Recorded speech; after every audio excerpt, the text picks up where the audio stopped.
હવે આગળ વાત કરીએ તો પાવાગઢની પાવાગઢ ખાતે વહેલી સવારથી જ ભક્તો કાલિકા માતાના મંદિરે દર્શનાર્થે આવી પહોંચ્યા। પાવાગઢ વહેલી સવારથી જ ભક્તો કાલિકા માતા મંદિરે દર્શનાર્થે આવી પહોંચ્યા।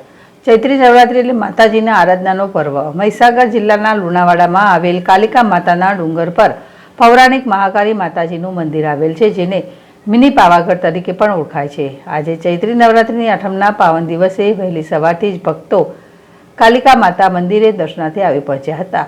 માતાજીના દર્શન કરી ધન્યતા અનુભવી હતી। સમગ્ર મંદિર પરિસર ભક્તોના જય મહાકાળીના નાદથી ગુંજી ઉઠ્યું હતું।